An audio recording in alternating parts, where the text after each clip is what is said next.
Hey everybody, we are teaching Tilt Brush, and this particular Tilt Brush episode is all about something that we see all the time that is actually there to interact with, but most people tend to take for granted, not really think about.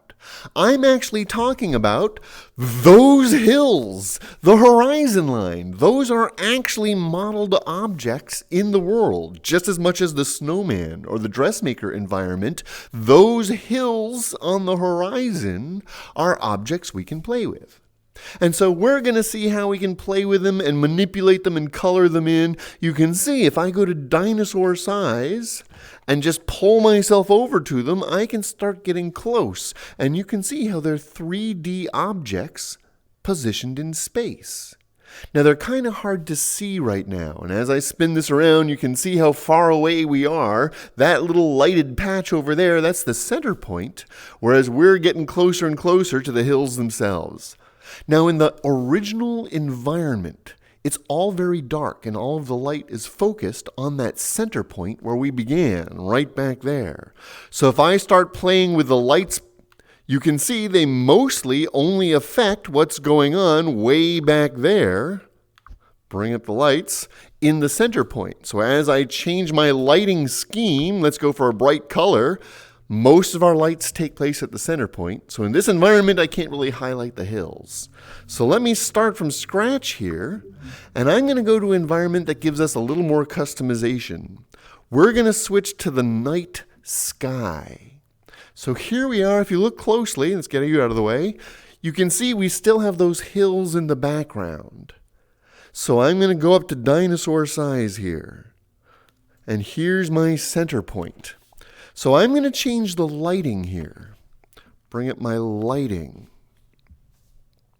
I'm going to make my primary light very bright.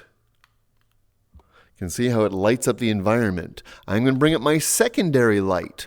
Also very bright, and I'm also going to bring it up on top.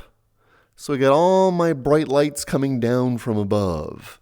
Now I'm even going to bring up the ambient light and make it very pale to get everything as bright as possible. Now let's mess with the background itself. Instead of this night sky, we're going to customize the background and make it pale colors. They don't have to be the exact same color, but I'm going for a very pale background here. Now you can see the silhouette very sharply. Finally, let's get some pale fog, but then have the fog go away. Okay. So lights to bright, secondary lights to bright, fill light to bright. All the background effects to very pale. Dinosaur size. Now I can just go right to those hills, and you can see how these hills are actually popping up out of the floor. You could also, if you prefer to teleport, you can teleport out to these hills. Look at that. You can see how far away we are from the center point. There's that center point way in the background over there, a pale spot of light, as opposed to the hills I'm standing amongst right now. Now, I can paint out here. I can add things to these hills, and they will be part of my silhouette horizon. So if I use just normal colored brushes, you can see I'm going to do some different directions, different brushes. As I move away from this, it will fade into the background, become silhouette. The fog will cover this up. However, if I use a paintbrush that's primarily made of light, let's go over to this hilltop, and now I'm going to switch to the fire brush. Get some big fires going here. Now these fires are made of light, so things like fog, things like distance won't dim them. If I grab some other mountains over here, and now I put in some smoke, remember smoke is also light. So even if I use a dark smoke and I paint around with it, around some mountains and things, around some, behind some, in front of others, I'm now going to drop back to the center point. And I'm going to smooth this around so you can see those objects I just painted in the background on the horizon. So I've got the smoke painted with light. I've got the fire painted with light. I even have some objects painted. We can still see the shadow and highlight. But they're also very far away at this point. I'm now going to introduce fog. And we'll see how it affects the horizon, that type of thing. So we're going to bring up our backdrop controls. I'm going to switch to a dark colored fog. And as I bring up the fog, watch the items in the background. So the objects, like the duct tape, becomes a silhouette, fogged out. The light objects, fire and smoke, are still fully visible. No matter how foggy I make it, we can always see those light objects clearly. If I wanted that duct tape to disappear entirely, I'm going to say the fog is this color. I'm going to make my background colors match. So now when the fog comes up, the hills and the objects on the hills turn the same color as the background, and they disappear completely.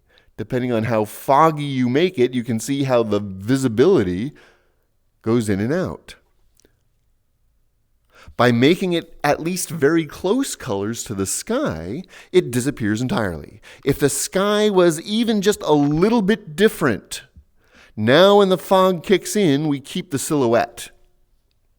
You can still see the shape of the duct tape here against the slightly different colored sky. But if those colors do match, the closer they match, the less you're going to see that silhouette. So now make the sky just a little bit lighter. That little bit is still enough to be visible.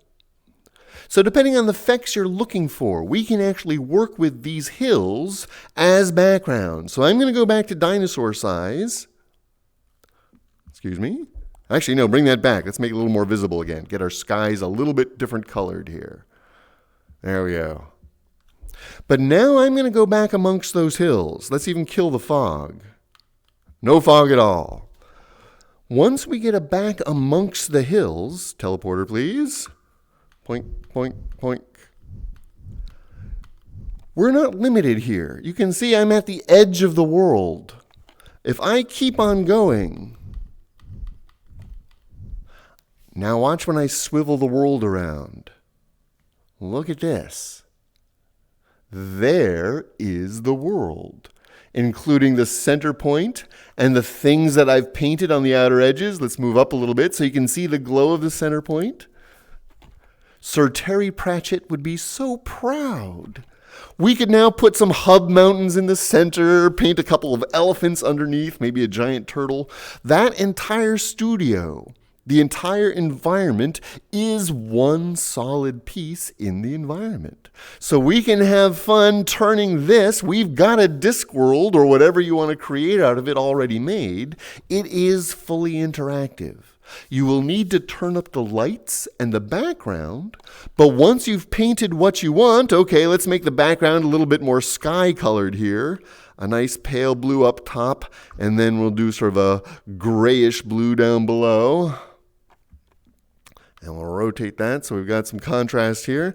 Now we'll go into our actual lighting mode.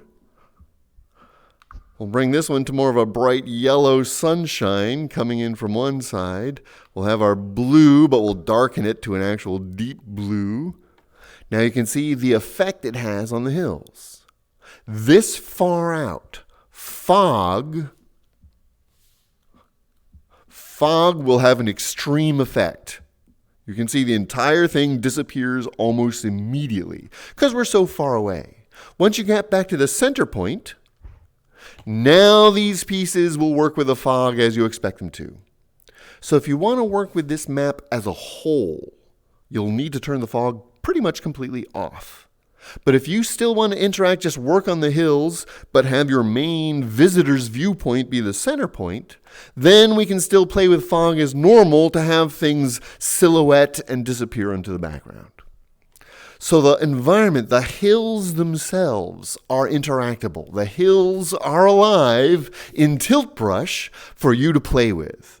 I hope this has given you some ideas, some inspiration on what you can do. I'm going to switch to a nice bright color here for our usual message. Thanks for joining us. We do this live either on Twitch or now on YouTube live as well, usually on Sundays. Subscribe. And all of these are archived every week on youtube.com/shamelessmayhem. That's where we have all these things. Let us know in the comments if you have questions, or you can even link to your creations. Put them up on Poly and let us check them out and have fun. That's it for today. Have fun. This was Teaching Tilt Brush. Have fun out there, guys. See you soon.